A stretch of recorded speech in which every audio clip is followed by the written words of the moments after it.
गोपालगंज का एक 23 साल का लड़का जिसका नाम विपुल चौबे है, उसने कसम खाया है कि गोपालगंज के 232 पंचायत में जाकर वो उन तमाम लोगों से मिलेगा जिन लोगों को बिहार में रहने से दिक्कत है।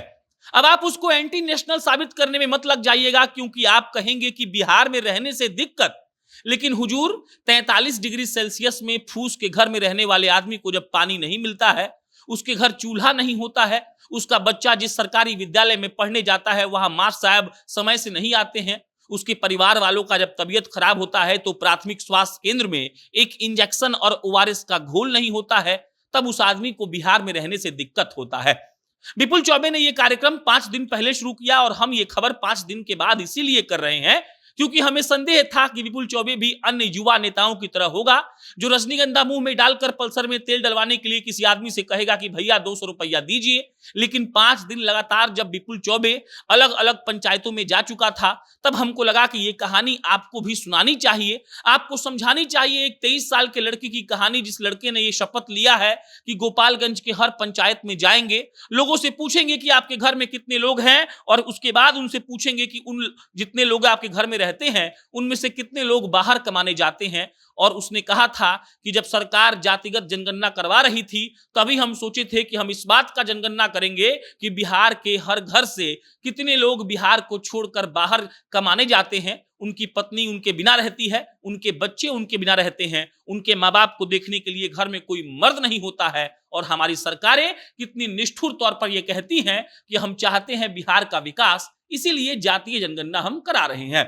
विपुल चौबे ने कहा कि देखिए भाई साहब, हम जाएंगे, घूमेंगे, लोगों को इकट्ठा करेंगे, शाम में उन सबको किसी पेड़ के नीचे बैठने के लिए आग्रह करेंगे और तब उनसे पूछेंगे कि बताइए आपको क्या दिक्कत है। हम उनसे पूछेंगे कि बताइए आपका राशन कार्ड बना है कि नहीं। हम उनसे पूछेंगे कि जब आपके यहाँ किसी का तबीयत खराब होता है तो प्राथमिक स्वास्थ्य केंद्र में क्या कोई डॉक्टर साहब मिलते हैं। और हम उनसे ये भी पूछेंगे कि जब आपका बच्चा नजदीक के सरकारी स्कूल में पढ़ने जाता है तो वहां के मास्टर साहब समय पर आते हैं कि नहीं, और विद्यालय में बच्चों के बैठने के लिए बेंच टेबल है कि नहीं। ब्लैक बोर्ड के बारे में भी पूछेंगे ताकि मालूम पड़े कि जो बड़े बड़े नेताओं के बेटे बड़े बड़े विदेश में जाकर किसी अच्छे सी यूनिवर्सिटी में पढ़ लेते हैं, वही बिहार का एक ऐसा परिवार जिसके पास खाने के लिए राशन नहीं होगा, उसका बेटा जब सरकारी विद्यालय में जाता होगा, भले वो मिड डे मील के लालच में जाता हो, तो क्या उसको ठीक ठाक पढ़ाई मिल जाती है। विपुल चौबे की कहानी इतनी भर नहीं है। ये कहानी इतनी भर नहीं है इसीलिए क्योंकि विपुल चौबे ने छपरा में मुख्यमंत्री नीतीश कुमार के काफिले को काला झंडा दिखाकर रोक दिया था।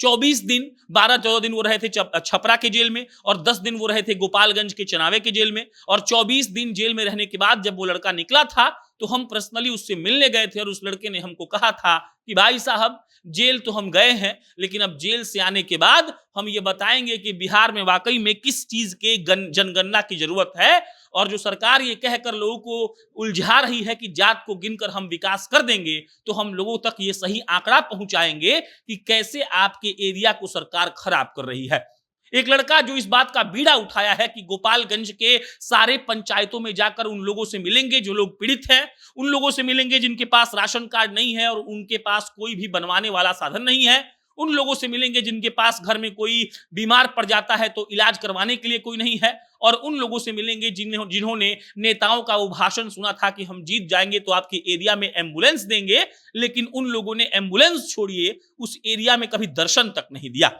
एक लड़का जिसकी उम्र मात्र 23 साल है, अगर वो ऐसा सोचता है तो हमको लगता है कि ये सकारात्मक खबर आप दर्शकों तक पहुंचाना बहुत जरूरी है, क्योंकि आजकल के युवा नेता, आजकल के स्थापित नेता कैसा होते हैं, क्या करते हैं, ये हमसे और आपसे छुपा हुआ नहीं है, अपितु एक ऐसा लड़का जो किसी संवैधानिक पद पर बैठा नहीं है, हमको लगता है कि शायद कभी बैठ भी नहीं पाएगा क्योंकि उसके पास उतना पैसा नहीं है, लेकिन उसके अंदर का जुनून और दृढ़ इच्छा शक्ति जब आप देखेंगे तब आपको मालूम पड़ेगा कि देखिए, कुछ करने के लिए ऐसा नहीं है कि आपके पास फॉर्च्यूनर होना चाहिए। आप किसी स्प्लेंडर पर बैठकर पूरा एरिया नाप सकते हैं और लोगों के अंदर इस बात का विश्वास जगा सकते हैं कि देखो, हम करना चाहते हैं कुछ, और गोपालगंज में विपुल चौबे वही कर रहे हैं। बाकी ऐसे युवा नेताओं की कहानियां हम इसीलिए आपको सुनाते हैं ताकि हमें भी ये बात एहसास होता रहे कि हमारे समाज में अभी भी कुछ लोग ऐसे हैं जो राजनीति भी सकारात्मक तौर पर करते हैं और उनके पास ना कोई धन बल है, ना बाहुबल है और ना उनके पास कोई बहुत बड़ा बैकअप है।